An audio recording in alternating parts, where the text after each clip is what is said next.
I remember it like it was yesterday. I had been up all night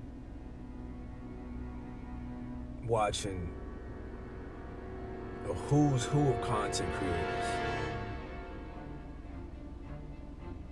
The 21 Convention, Richard Cooper, Donovan Sharp, O'Shea Duke Jackson, Ron Wills, Book of Alpharonomy, Patrice O'Neal, rest in power.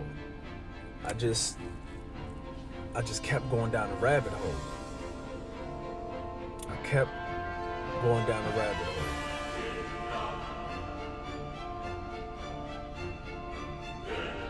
You know, my old lady, she came in my room, in my study rather, and she said, "You been up all night?"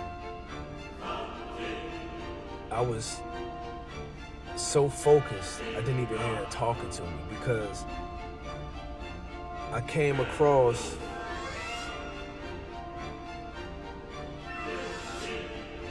which was to me the Holy Grail, and that was the manosphere. The red pill content. And the reason why I call it the Holy Grail is because prior to me finding out about the manosphere or the red pill, I had been feeling that there was a better way. I just had this, I don't know, it's this instinctual search for meaning. And every time they had me go to counseling and all of this other stuff that they had at the VA, it wasn't it.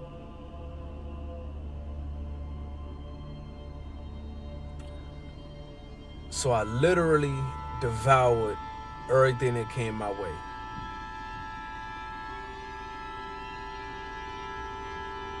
For a period of 3 months, that's all I did. Every day, all day, was watch red pill content. And just like any sane person that comes across valuable information, I decided to share it. And that's when I realized that the message is only for those willing to receive it. Because majority of my friends, if not all, completely rejected what was being brought to their attention. I'm confused because I'm sitting there thinking like, damn, I could see if the content creators were a snake or salesman. We do have a few, but my spirit of discernment has always been strong.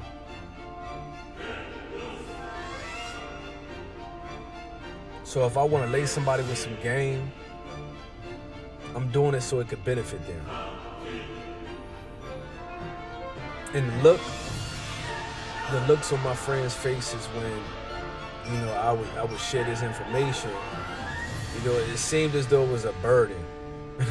It seemed as though I was doing too much because every time I would say, "Hey man, you check the video," they were like, "Man, you know, I'll get around to it."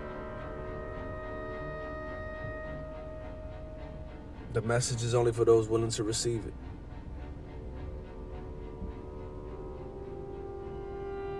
I got to the point where I started to cut people off for things that I considered to be unmanly. No offense to any of the guys that I no longer fool with, but I can't do it anymore. It does something to my spirit. It does something to my spirit when I see men willingly compromise their masculinity. It kills me. It kills me.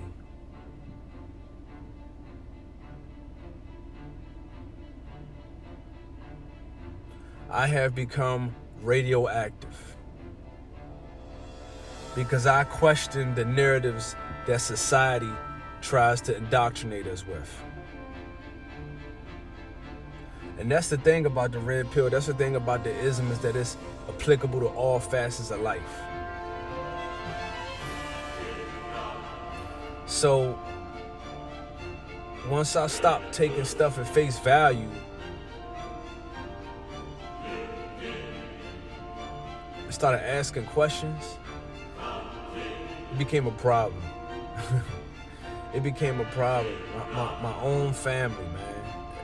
And if I'm lying, I'm flying. My own family, you know, they distance themselves from me.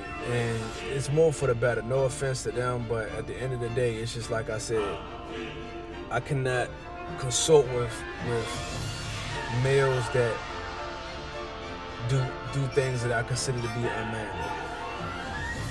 I can't. I cannot. You know, here it is, 2021. And men are still doing sucker shit like it's normal. It kills me. I am a lone wolf. Now, don't get me wrong, I'm mob out. You know, I'm mob out. And I got a lot of player partners, but for the most part, I am a lone wolf. Because I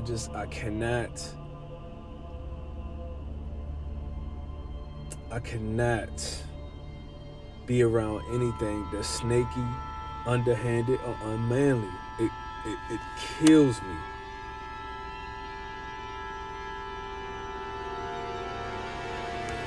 The term misogynist is used loosely. I realize that. Because I would hear that. It's like that was the first thing that somebody would say. And these are men, mind you.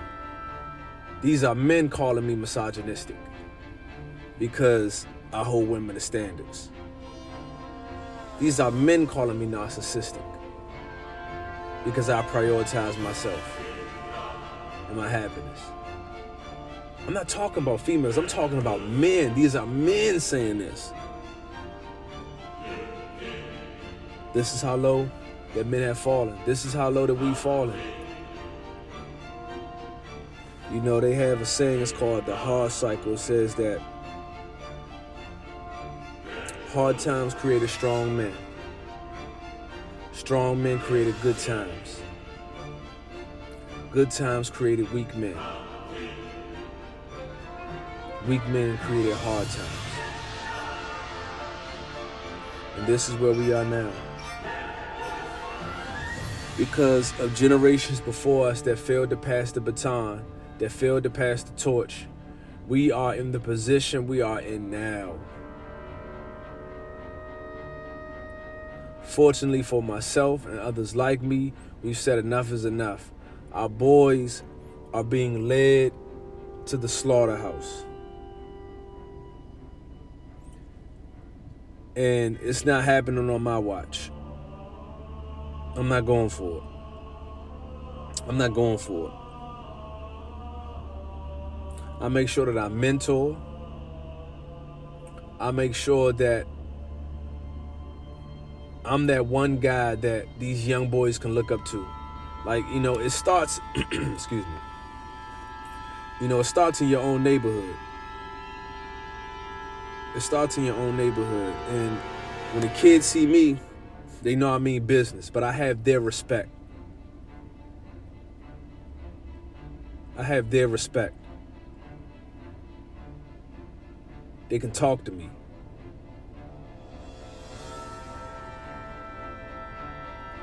We have to get it together. I mean, when I initially found out about the manosphere, you know, it was literally my sanctuary. It was a place where I needed to go to recharge my batteries. And now there's all this infighting and all this other bullshit. It's sickening, man, because it reminds me of females going back and forth. This is not how men conduct themselves.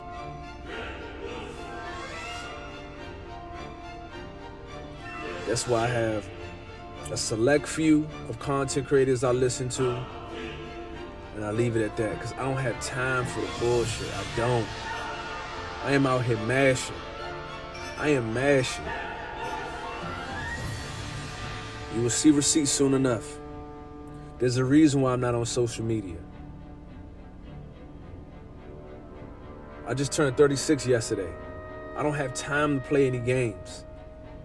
I don't have time to play any games. I am mashing.